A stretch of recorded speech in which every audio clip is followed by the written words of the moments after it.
தமேவ மத்வா பரவாசுதேவம் ரங்கேசயம் ராஜவதர்கணீயம் பிராபோதிகீம் யோகிருத சூக்திமாலாம் பக்தாங்கிரேணும் பகவந்த மீடே மண்டங்குடியன்பர் மாமரையோர் மன்னியசீர் தொண்டரடிப்பொடி தொன்னகரம் வண்டு திணர்த்த வயல் தென்னரங்கத் தம்மானை பள்ளி உணர்த்தும் பிரான் உதித்த ஊர். இந்த ரெண்டு பாடல்களுமே ஒன்று வடமொழி ஒன்று தமிழ்மொழி. ரெண்டும் தொண்டரடிப்புடியாழ்வார் பாடின திருப்பள்ளி எழுச்சிக்கு தனியனை உரையாக கூற வந்தவை. தனியன்னால் பிரபந்தத்திலிருந்து தனித்திருக்கும், பாடியவருடைய பெருமை, பிரபந்தத்தின் பெருமை, பாடப்பட்டவருடைய சீர்மை ஆகியவற்றை சொல்லும். ரங்கநாத பெருமானை துயிலெழுக்க ஆசைப்பட்டார். அவனுக்கு சுப்பிரபாதம் பாடி துயில் எழச் செய்ய வேண்டும் என்பதற்காக தொண்டரடிப்புடியாழ்வார் 10 பாசுரங்களை பாடினார். அது ஒரு சிறந்த தொண்டு. புஷ்பம் தொடுத்து பெருமாளுக்கு சமர்ப்பிப்பதோ, பெருக்கி மெழுகி கோலமிடுவதோ, தோட்டத்தை பராமரித்து கொடுப்பதோ, பால் கறந்து பெருமானுக்கு சமர்ப்பிப்பதோ, இது அனைத்துமே முக்கியமான தொண்டுகள். அவர் புறப்பாடு கண்டொருளும் போது நாம் தோள் கொடுத்து எழுந்துருளப் பண்ணுவதோ இதுவும் தொண்டு. இசையமைத்து பாடுவது தொண்டு. அவருக்கு மங்களாசாசனம் செய்வது, பல்லாண்டு பல்லாண்டு பல்லாண்டுன்னு பாடுவது தொண்டு. பல்லாண்டு பாடும் தொண்டை பெரியாழ்வார் செய்தார்.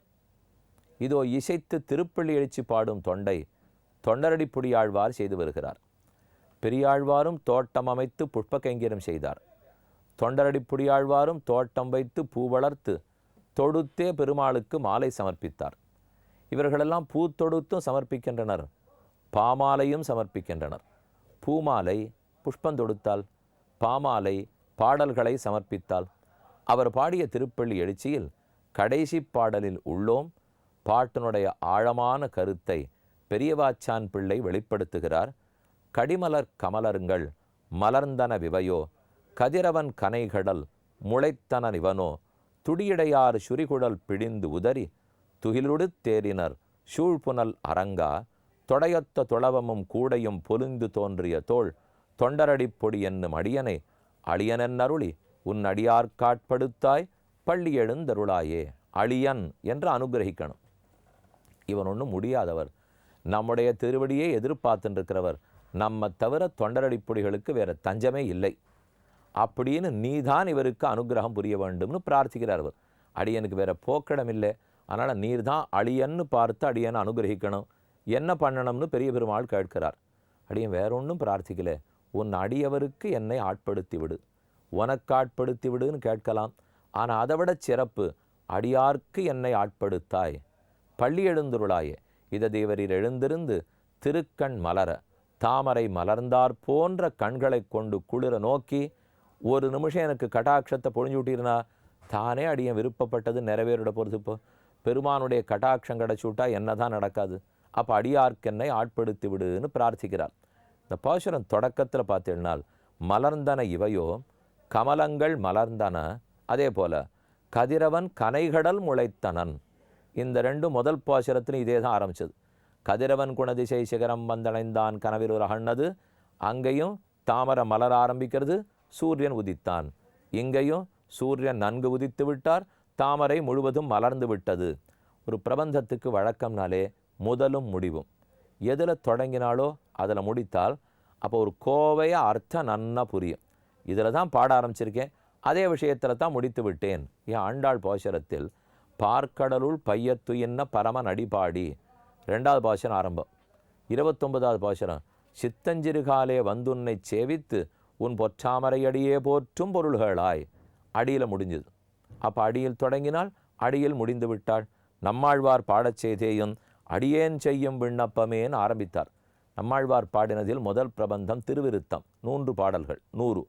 அதில் முதல்ல அடியேன் செய்யும் விண்ணப்பம்னு ஆரம்பிச்சார். முடிக்கும்போது மாறன் செய்யும் விண்ணப்பம் அப்படின்னு முடித்து விட்டார். இப்படி பலவிடங்களும் பார்க்கலாம். ஆண்டாளும் ஆரம்பிக்கச்சே நமக்கே பறை தருவான், நாராயணனே நமக்கே பறை தருவான்னு தொடங்கினாள்.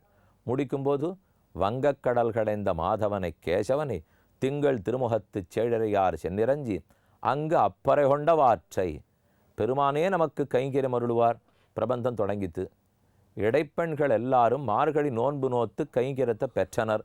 அதை போல நாமும் பெறுவோம். திருப்பாவை முடிந்தது. அப்போ முதலும் முடிவும் இந்த ரெண்டையும் சேர்த்து பார்த்தோம்னு ஒரு அர்த்தம் கிடச்சிடும். ஆளவந்தார்னு ஒரு ஆச்சாரியர் இருந்தார். அவர் காட்டுமன்னார் கோவிலில் அவதரித்தவர். நாதமுனிகளுடைய திருப்பேரனார். அவர் ஸ்தோத்திர ரத்தனம்னு ஒரு பிரபந்தம் பாடுறார். அதனுடைய முதல்ல ஆரம்பிக்கச்சேவே ஒருத்தரை தொழுகிறார், கடைசியிலே அவரையே தொழுகிறார். ரெண்டுமே தன்னுடைய பாட்டனாரை வைத்து அகிருத்திரிமத்வ சரணாரவிந்த பிரேம பிரகர்ஷாவதி ஆத்மவந்தம் பிதாமகம் நாதமுனிம் விலோக்கிய பிரசீத. என் பாட்டனாரை பார், அவருக்கடி என் பேரன், அவர் சிறந்த பக்தர், அவர் பேரன்கிறதுக்காக எனக்கும் அருள் புரியணும். பிரபந்தம் முடியறது.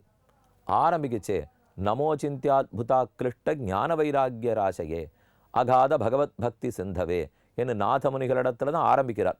இப்படி எங்கே பார்த்தாலும் தொடங்குற இடத்துலையே முடிச்சு விட்றா. இது ஒரு வட்டமாக சுற்றி சுற்றி வருகிறது இல்லையோ. இதைத்தான் தொடங்கினோம், இதைத்தான் முடிச்சிருக்கோம். அர்த்தம் அதே தானே. இப்போ இதோ பார், கதிரவன் வந்து நின்று விட்டார், கடிமலர் கமலங்கள் மலர்ந்தன விவையோ, கதிரவன் கனகடல் முளைத்தன இவனோ. இந்த இடத்துல இவனோ இவனோன்னு வருது இல்லையோ. ஆனால் முதல் பாசுரத்தில் கதிரவன் குணதிசை சிகரம் வந்தணைந்தான், கனவில் உணர்ந்தது காலையம் பொழுதாய், இவனோ இவனோன்னு அங்கே இல்லை. ஆனால் கடைசி பாசுரம் வரைச்சே இவனோ இவனோன்னு கூறுகிறார். அப்படின்னு என்ன தெரியுமா பிரார்த்தனை? சூரியன் வந்துட்டார், இந்திரன் வந்திருக்கார், சந்திரன் வந்திருக்கார், குபேரன் வந்திருக்கார். இப்போ ரெண்டு பேருக்கும் ஒன்று வேணும். பெருமாள் ஒரு காரியம் வேணுமா, அவர்கள் ஒரு காரியம் வேணுமா? பெருமான் அவர்களை வந்திருக்கிறீர்களா, நன்னா தொண்டு புரிய வந்தீர்களா, சௌக்கியந்தானா, எல்லாம் உலக விஷயம்லாம் நன்னா நடக்கிறதா என்று விசாரிக்கணுமா, குசல பிரஷ்னம் பண்ணணுமா. தன் பக்தனே பெருமான் பார்த்து நன்னா இருக்கலான்னு கேட்டால் தான் அவனுக்கு ஒரு திருப்தி. பக்தனும் பெருமானை பார்த்து அடி என் கைங்கரியம் பண்ண வந்திருக்கேன்னு சொல்லிண்டா தான் பெருமானுக்கும் திருப்தி. நம்ம யாருக்கோ வேலை பார்க்குறோம், அவர்களை பார்த்ததே இல்லைன்னா எப்படி ரசிக்கும் சொல்லுங்கள். ஒருத்தருக்கு வேலை பார்த்தோன்னாலும் அவர் அப்பப்போ வரணும், நன்னா பண்ணியிருக்கே, இன்னும் நன்னா பண்ணு, இந்தா இதை வச்சுக்கோ அப்படின்னு சொன்னார்னா தான் நமக்கு நன்னா இருக்கும். ஏன்னா பணத்தால் மட்டும் ஒன்றும் வாழ்க்கை ஓடிடாது. இப்போ ரெண்டு வார்த்தை தேவை, நமக்கு ஒரு ரெக்கக்னிஷன் தேவைன்னு சொல்ல மாட்டோமா? யாருக்காக இருந்தாலும் இப்போ ஜாப் சாட்டிஸ்ஃபேக்ஷன் சொல்கிறோமோ இல்லையோ, ஜாபு சரி, இது கைங்கரியம். சர்வீஸ் சாட்டிஸ்ஃபேக்ஷன் வேண்டாமா? நாம் பெருமாளுக்கு சர்வீஸ் பண்ண வரோம், கைங்கரியம் பண்ண வரோம்னாலே அவர்கிட்ட எதிர்பார்க்கறது என்ன? நன்னா பண்ணு, இன்னும் பண்ணு அப்படின்னு தட்டி கொடுக்கணும். எவ்வளோ பெரியவர் அவர் பார்த்து என்ன ஒரு முதுகலை தட்டுவிட்டாருன்னா இன்னும் பாக்கி இருக்கிற வாழ்நாள் முழுக்க வேலை செய்வேனே ஒன்று. அதே இப்போ அவர் என்ன எதிர்பார்க்கிறாருன்னா, ஒவ்வொரு ஜீவனும் கண்டபடிக்கு ஓடிருக்கான், இன்னைக்கு திருந்தி நம்மக்கிட்ட வந்திருக்கான், நன்கு தொண்டு புரியட்டும், அவன் அதை ஆசையோடு சொல்லட்டும் இன்னும் பெருமான் எதிர்பார்ப்பறான். என்ன அழகான ஒரு பரிமாற்றம் ரெண்டு பேருக்கும். அதைத்தான் தொண்டடிப்புடி ஆழ்வார் இவனோ இவனோன்னு பாருங்கிறார். சூரியனம் வந்திருக்கிறான், எல்லாரும் வந்து சேர்ந்து விட்டார்கள். முதல் பாட்டில் ஆரம்பித்தபடிக்கு முடிவான பாட்டு முடியறது. இப்போ கடிமலர் கமலர்கள் மலர்ந்தன, கமல புஷ்பம் மலர்ந்தது. கடிமலருங்கிறதுனாலே நல்ல வாசனை உடைய பூ. வாசம் செய் பூங்குழலால் மகாலட்சுமி தாயார், அவளுக்கே இருப்பிடமும் இல்லையோ. அப்படின்னா அது எவ்வளவு தூரம் நன்னா மலர்ந்திருக்கும். புஷ்பங்களெல்லாம் மலர்ந்து விட்டன, நேரமாகிவிட்டது. துடியடையார் சுரிகுழல் பிழிந்து உதறி. ஸ்ரீரங்கத்திலே பல பெண்களும் ஆண்களும் வந்து நீராடி விட்டனர். அவ தங்க நீண்ட கூண்டலை உதறி நன்னா இழுத்து பிழிஞ்சு கட்டின்னு பிழிஞ்சு விட்டுட்டு போன இல்லையோ, அப்படி செய்கிறார்கள். இந்த படித்துறையை பார்க்கறச்சேவே தொண்டடிப்புடி ஆழ்வாருக்கு தோன்றது, இந்த படித்துறையில் தான் கண்ணனே ராசக்கிரீடை பண்ணியிருப்பாரோ, இந்த இடத்துல தான் குறுந்திரை கூறப்பணியான்னு கேட்டிருப்பாளோன்னு யமுனன் ஞாபகம் வந்துட்டு அவருக்கு. எங்கோ யமுனை ஆற்றங்கரையில் கண்ணன் விளையாடியிருக்கார். இப்போ இவர் பாடின்னு இருக்கிறது காவேரி கொள்ளடக்கரையிலே, இங்கே படுத்துட்டு இருக்கிறது பெரிய பெருமாள். ஆனால் பெரிய பெருமாள் தான் கண்ணன். இவா பார்வையிலே கண்ணன்னா பெரிய பெருமாள் ரங்கநாதன். அப்போ காவேரின்னு யமுனை ஆடும் இல்லையோ, அங்கே நடந்தாப்புலேயே இங்கே நினச்சிக்கிறா. கோபிகா ஸ்திரீகள்லாம் யமுனேனை குளித்து சூரிகுழல் பிழிந்து உதறி இருப்பாளோ இல்லையோ, அவர்கள் துகில் உடுத்திருப்பார்கள். அதே போலத்தான் இங்கேயும் செய்தார்கள் போலும். சூழ் புனல் அரங்கா, அரங்கனே புனல் சூழ்ந்துருக்கு அப்படின்னா நீர்ச்சிறை இட்டு வச்சிருக்காராம், யாரும் உள்ளே வரக்கூடாது அப்படின்னு ஜலதுர்கம்னு சொல்லுவா பாருங்க. அதை போல் தண்ணியாலேயே தண்ணீரால் மதில் கட்டி வைத்து சயனிச்சுருக்கிறே. எத்தனை நாள் நீர்ச்சிறைக்குள்ளே படுத்துட்டு போறீர்? நாங்கள் சம்சார சிறையிலேருந்து வெளியில் வரணும்னா நீர் நீர்ச்சிறையிலேருந்து எழுந்து வந்தால் தான் உண்டு. இல்லைன்னா நாங்கள் சம்சாரத்தில் சிறைப்பட்டிருக்கோம். நீர் வேணும்னு என்னமோ சுற்றி காவிரி தாயாரை ஓட விட்டுனுட்டு இங்கேருந்து வரமாட்டேன்னு சொல்லியிருந்தீர்னா நீர் வந்தாத்தானே உண்டு. சூழ் புனல் அரங்கா தொடையொத்த தொளவமும் கூடையும் பொலிந்து தோன்றிய தோள். எப்போ தொண்டரடிப்புடியாழ்வார் பார்த்தாலும் தோள் தெரியுது. தோள்லே பூக்குடலை, பூ பறிச்சுன்னு வந்துட்டு நீண்ட அப்படி ஓலக்குடையாட்டம் வச்சுன்னு அதில் போன்றிருப்பா. அதுக்கு மேலே ஒரு கொக்கி இருக்கும், அதை அப்படி தோளில் மாட்டிடுவார்களோ இல்லையோ. அதான் தொடையொத்த தொளவமும் கூடையும். கையில் பிடிச்சுன்னு இருக்கிற துளசி மாலை, அதுதான் துளசி பிருத்தியர்னு சொல்லுவார்கள். அவருக்கு அடையாளமே கையில் இருக்கிற துளசி மாலையாம். இப்போ நம்மெல்லாம் எப்போதும் ஒரு பையோடையே போகும்னு வச்சுங்க. நம்மளை யாரான அடையாளம் சொல்லணும்னா, சுவாமி அதான் அந்த எப்போவுமே அந்த பையோடையே வந்துட்டு இருப்பார், அவர் தான்வா. ஏதானு ஒன்று ஒரு அங்கே சேஷ்டை பண்ணிகிட்டே இருப்போம்னு வச்சுங்க, அதான் சுவாமி அவர் சொடக்கு போட்டுட்டே நின்றுட்டு இருப்பார், அவர் தான்வா. அதை போல் தொண்டரடிப்புடி ஆழ்வாரை சொல்லணும்னா தோளில் எப்பவுமே கூட இருக்குமே அப்படின்னு சொல்லுவாளாம். அப்போ என்ன அர்த்தம் கிடைக்கிறது? எப்போதும் கூடையோடு இருக்கிற தோள்னால் தொண்டை விட்டு விடாதவர்னு அர்த்தம். ஏன்னா கூட தோளில் இருந்ததுன்னா அதுதானே பெருமாளுக்கு தொண்டு. அதை வச்சுன்னு தானே அவர் பூவே சமைக்க போகிறார். அப்படிப்பட்ட இவருடைய சின்னம் கூடையும் பொலிந்து தோன்றிய தோள். பெருமானுக்கு இன்றியமையாத அடையாளம் இது கையில் பிடிச்சிருக்கிற சங்க சக்கரம். நமக்கு இன்றியமையாத அடையாளம் இது கைகூப்பு செய்கை. நம்ம கை கூப்பின்னு இருக்கணும் நம்ம தாசங்கிறதுக்காக. பெருமான் கை மலர்ந்து சங்க சக்கரத்தோடு இருக்கும் சுவாமிங்கிறதுக்காக. நம்ம தாசன்கிறத காட்டுறதுக்கு தான் தொண்டரடிப்புடி ஆழ்வார் எப்போதும் தோளிலே கூடையோடு இருக்கிறார். மகாத்மனஹா சங்க சக்கர சங்க சக்கர அசீபானேன்னு சொல்லுவார்கள். மகாத்மாவான பகவான் சங்கம் சக்கரம் வில்லு வாளு கதை முதலானவற்றை பட்டிருக்கார். நாம் எதை பற்றணும்னா நம்ம தோளில் பொறிக்கப்பட்ட சங்கு சக்கரம். ராமானுஜ சம்பந்தமுடையார் ஸ்ரீவைஷ்ணவ சம்பிரதாயத்திலே ஆச்சாரியனிடத்தில் பஞ்சசம்ஸ்காரம் அணிக்கிறோமோ இல்லையோ, அது பொலிந்து தோன்றிய தோள். அந்த தோளில் அந்த சங்கு சக்கர அடையாளத்தோடு இருக்க வேண்டும். அதே போலத்தான் இப்போ தொண்டடிப்புடி ஆழ்வார் சொல்லுகிறார். தொடையொத்த துளவமும் கூடையும் பொலிந்து தோன்றிய தோள் தொண்டரடிப்பொடி என்னும் அடியனை உனக்கடிமை நான். ஆனால் அப்படிங்கிறது நன்னா செல்லுபடியாகணும்னு வச்சுக்கோ. உன் அடியவர்க்கடியவன் அளவுக்கு என்னை ஆக்கிவிட்டு விட வேண்டும். ஆக நான் துளசி பிருத்தியராய் அடியார்க்கடியேனாக இருக்கிறேன். அடியனை தொண்டரடிப்பொடி என்னும் அடியனை. இது நமக்கு அடியேன் ஒவ்வொருத்தரும் சொல்லிக்கிறோம். அடியேன் அடியேன் அடியேன் என்ன அர்த்தம்? இப்போ மேலே உடம்பெல்லாம் இருக்குது, உயரம் இருக்குது, 6 அடி 4 அடி, படித்தவர் படிக்காதவர் பணக்காரர் ஏழை, கொஞ்சம் அது எல்லாத்தையும் விலைக்கிடுங்க. விலைக்கு விட்டால் இந்த ஆத்மாவிடத்தில் எது தெரியுமோ நிற்கும்? அடியேன். அதான் நிற்குங்கிறார். மேலே இருக்கிறது எல்லாத்தையும் கழுவி தள்ளிவிட்டோம்னால் உயரம் குள்ளம் கருப்பு வெளுப்பு பிறப்பு எல்லாத்தையும் தள்ளிடுங்க. தள்ளிவிட்டால் இந்த ஆத்மாவிடத்தில் எது நிற்குமா? பகவானுக்கு தாசன். அது ஒன்று தான் நிலைச்சு நிற்கும். அதனால தான் தொண்டரடிப்பொடி என்னும் அடியனை உன் அடியார் காட்படுத்தாய். உன் பக்தர்களுக்கு அடியனை ஆட்படுத்த வேண்டும்.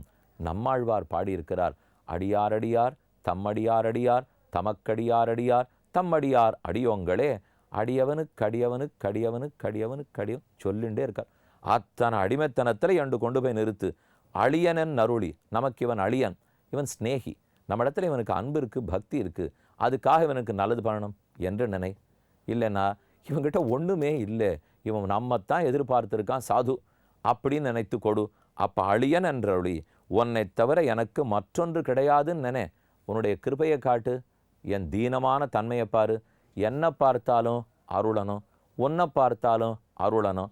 என்னை பார்த்தா என் தாழ்ச்சி உனக்கு தெரியும், நீ அருள்றதை தவிர வேறு வழி இல்லை. உன்னை பார்த்தா உன் பெருமை உனக்கு தெரியும், அப்பவன் நீ அருள வேண்டும். அப்போ அழியன் என்று அருளி உன் அடியார்க்கு ஆட்படுத்தாய். உன்னோட நின்றுட்டேன்னால் பகவானுக்கு பக்தன்னு சொன்னால் முதல் நிலை தொண்டன். ஆனால் பாகவதனுக்கு பக்தன்னு சொன்னால் கடைநிலை தொண்டன். எதில் நிற்கணும்? முதல் படியில் நின்றுடுறதா கடைசி படிக்கு வரணுமான்னா நீயே ஒன்று செய். உன் அடியவர்களை கொண்டு போய் அடியார்க்கடியான ஆக்கிடு. பெருமாள்கிட்ட நம்ம கொண்டு போய் ஏதோ சமர்ப்பிக்கிறோன்னு வச்சுங்க. வசதியான பழமாக இருந்ததுன்னா அடியவர்கள்ட்ட கொடுத்துருவாராம். சுமாரான பழமாக இருந்ததுன்னா தான் சாப்பிட்டுடுவாராம். நமக்கு நேர் எதிர்போல் இருக்குது.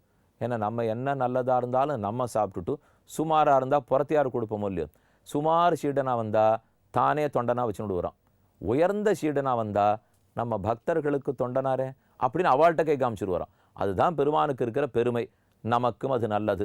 அப்போ உன் அடியார்க்கென்னை ஆட்படுத்தாய் பள்ளி எழுந்துருளாயே உனக்காட்பட்டு நின்னோம். அதை விட உன் அடியார்க்கு ஆட்பட்டால் திருவங்கையாழ்வார் கூறுமா போலே உற்றதும் உன் அடியார்க்கடிமை கண்ணபுரத்துறை அம்மானே என்று. ஆக தொண்டரடிப்புடி ஆழ்வார் தன் திருநாமத்துக்கு பெயருக்கு தகுந்தா போலே பிரார்த்திக்கிறார். உன் அடியார் காட்படுத்தாய். இவர் தொண்டர் அடிப்பொடி ஆழ்வாரோ இல்லையோ, கடைசியா சொன்னார், அரங்கத்தம்மா பள்ளி எழுந்துருளாயே. தேவரீர் பட்ட முயற்சி தான் என்னை திருத்தி இப்போ பாட்டு பாடுற அளவு கொண்டு வச்சிருக்கீர். அப்போ நான் நன்கு திருந்தி வந்த பிற்பாடு அதை அனுபவிக்காமல் தூங்கி கொண்டிருக்கலாமோ? எழுந்திருக்க வேணுங்கிறதோடே 10ஆம் பாட்டு முற்றிற்று. இதோடே தொண்டரடிப்புடியாழ்வார் அருளி செய்த திருப்பள்ளி எழுச்சி பிரபந்தம் முற்று பெற்றது. தொண்டரடிப்புடியாழ்வார் திருவடிகளே சரணம். பெரியவாச்சான் பிள்ளை திருவடிகளே சரணம். இனி முக்கியமான பிரபந்தம் பார்க்க போகிறோம். இதே தொண்டரடிப்புடியாழ்வார் பாடின திருமாலை 45 பாசுரங்கள். திருமாலை அறியாதார் திருமாலையே அறியாதார். நாம் அறியாமல் விட்டுட மாட்டோம். கண்டிப்பாக அறிவோம், கேட்போம்.